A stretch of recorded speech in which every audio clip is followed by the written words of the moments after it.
Despite assurances of a violence-free election by security operatives, residents of Anambra State have expressed fear and apprehension of a possible bloodbath at the polls on Saturday, November the 6th.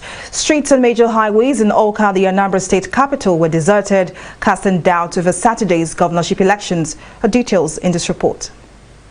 Barely 24 hours to the governorship election set to hold in Anambra State, major highways and streets are unusually empty, with residents keeping indoors for fear of attacks.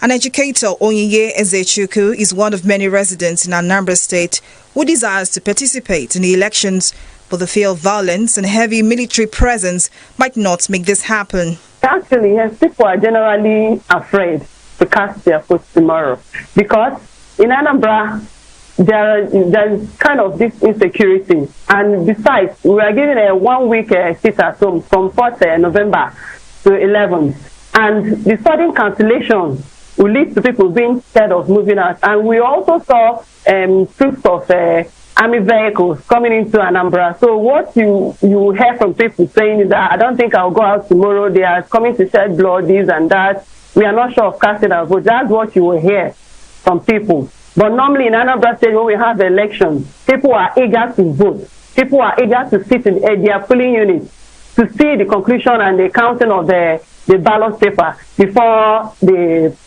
INEC officials will go. But I don't think people will want to go regarding this sit at home and IPOB massacre and all these army vehicles that they saw yesterday. But the heavy security presence, according to the Inspector General of Police, Alkali Baba, is not to cause panic among residents, but to protect law-abiding citizens who wish to cast their vote. This massive deployment is not designed to intimidate the law-abiding, as insinuated in some quarters.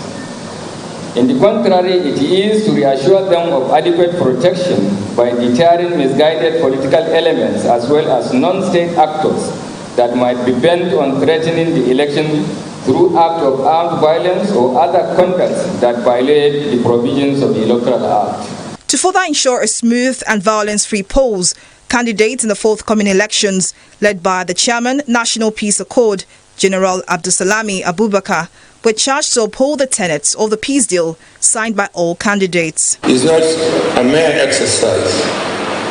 It is indeed a clarion call for all the candidates and the political parties and all Anambrarians to commit themselves to a peaceful process. Heightened tension between the federal government and separatist group IPOB makes Anambra election a high-risk one.